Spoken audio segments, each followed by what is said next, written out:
Je donne maintenant la parole à son Excellence M. Ernest Rwamusio, chef de la délégation du Rwanda.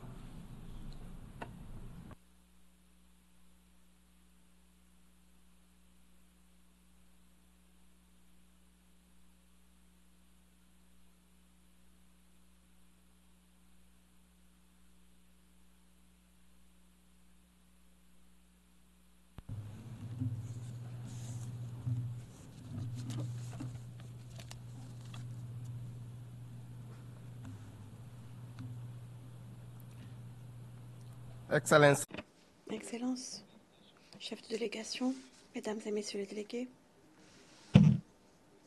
d'entrée de jeu, j'aimerais féliciter l'ambassadeur Philemon Yang qui a assumé la présidence de la 79e session de l'Assemblée générale. Je souhaite l'assurer du plein soutien du Rwanda. Alors que nous arrivons au bout de ce débat général de la 79e session de l'Assemblée générale, l'unité a été un thème central tout au long de la semaine de haut niveau. Et à juste titre, le Rwanda est d'avis que dans un monde de plus en plus fracturé, aujourd'hui, l'unité est essentielle pour répondre aux questions urgentes dont la plupart dépassent toute frontière, tout intérêt national. Les défis contemporains exigent une action ambitieuse et coordonnée qui trace la voie pour un accès équitable aux opportunités, qui garantissent un développement durable et qui contribuent à la paix et à la sécurité mondiale. Alors que nous approchons de la deuxième partie de cette décennie, la solidarité est essentielle pour réaliser les objectifs dans le cadre du programme à l'horizon 2030 et les ODD. Nous endossons sans embâche le plan de relance du secrétaire général de l'ONU qui arrive à point nommé. C'est une intervention nécessaire pour répondre aux défis urgents qu'elle fasse l'économie mondiale et les populations les plus vulnérables. Ce plan de relance représente un pas essentiel en direction d'un système financier mondial plus équitable et résilient, en particulier pour les nations en développement qui continuent d'être aux prises avec les retombées du changement climatique et les inégalités croissantes. Pendant trop longtemps, les pays africains et autres régions marginalisées ont payer le plus lourd tribut des chocs économiques mondiaux sans soutien suffisant de la communauté internationale. Ce plan de relance non seulement reconnaît les disparités, mais cherche également à les corriger par le biais d'une aide financière ciblée, d'un allègement de la dette et d'initiatives de développement durable. En s'attaquant aux inégalités structurelles, en s'assurant que ces ressources atteignent ceux qui en ont le plus besoin. La proposition du secrétaire général constitue un appel à l'action pour une solidarité mondiale. Cela autonomisera les nations afin d'édifier et rebâtir de manière plus durable avec une attention renouvelée pour l'énergie verte, la transformation numérique et l'éradication de la pauvreté. Le Rwanda est d'avis que le moment est venu pour une action multilatérale audacieuse, que ce plan de relance est une étape essentielle vers un avenir plus juste, plus inclusif et durable pour toutes et tous. Monsieur le Président, le Rwanda félicite le secrétaire général et les États membres pour leurs efforts en vue d'organiser le sommet de l'avenir. Un sommet. Ce sommet et l'adoption du pacte de l'avenir sont des pas essentiels afin de dynamiser l'action, afin de protéger les intérêts des générations actuelles et futures. Le Rwanda sait très bien ce que les divisions et les fractures peuvent causer à la société. Nous l'avons vécu, sans parler de ce que cela cause la communauté des nations.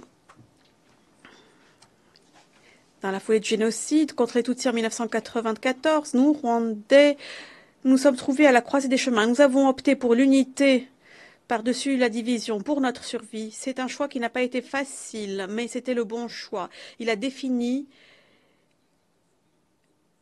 la construction de la nation rwandaise post-génocide. Et le monde se trouve actuellement à la croisée des chemins également, avec un choix à faire aussi, choisir l'unité pour le bien et l'intérêt collectif. C'est ce que le monument Kwibuka Flame of Hope veut nous dire en mémoire du génocide de 1994 contre les Tutsis, qui a été rebâti récemment dans les jardins des Nations Unies pour servir de rappel au monde. Mesdames et messieurs, les rapports nous indiquent que l'Afrique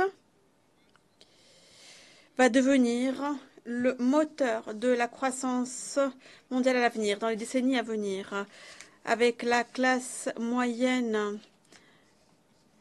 affichant la croissance la plus rapide. Cela pourrait englober 1,1 milliard de personnes d'ici 2060. L'Afrique sera au cœur des affaires mondiales. Toutefois, ceci ne peut être accompli sans les outils adéquats pour financer la décarbonisation de nos économies et atténuer les effets du changement climatique.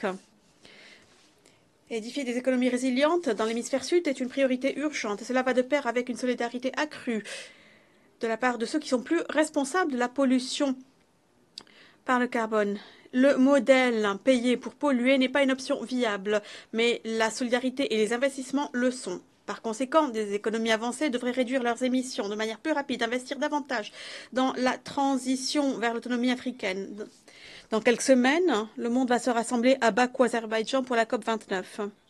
La communauté internationale devrait saisir l'occasion pour redoubler de promesses pour un investissement vert en Afrique. En outre, le Rwanda encourage les nations à agir de concert et conclure un traité mondial ambitieux sur les plastiques, fondé sur une approche globale qui prenne en compte le cycle de vie complet des plastiques à l'occasion de l'INC5 à Busan à venir.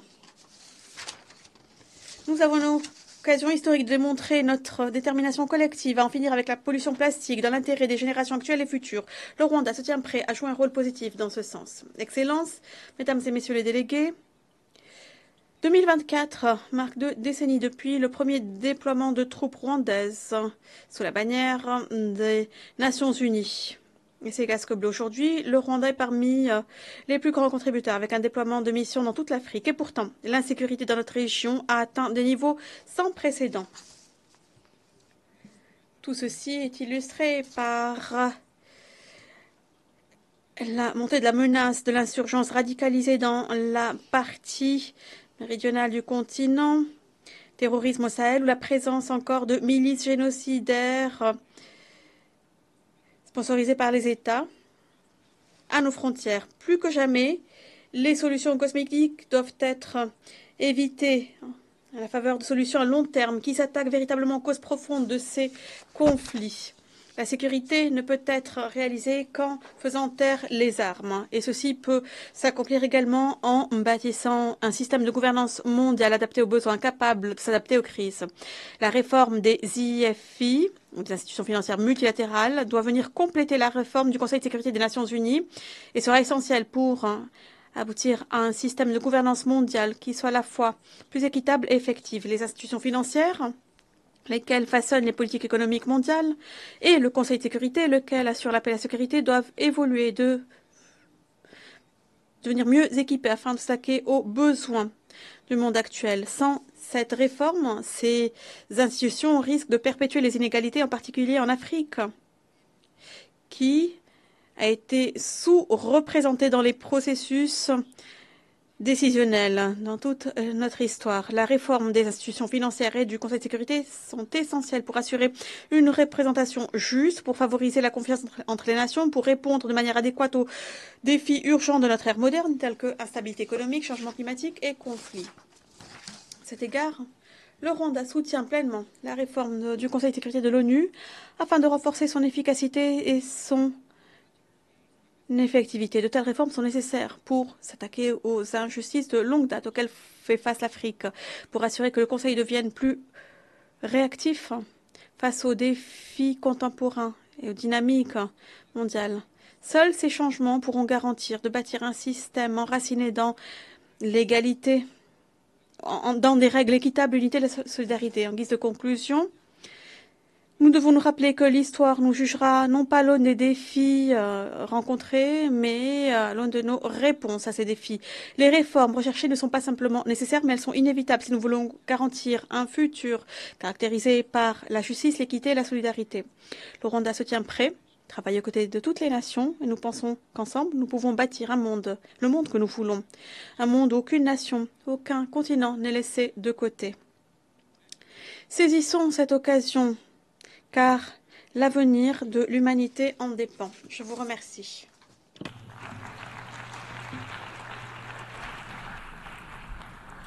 Je remercie le chef de la délégation du Rwanda.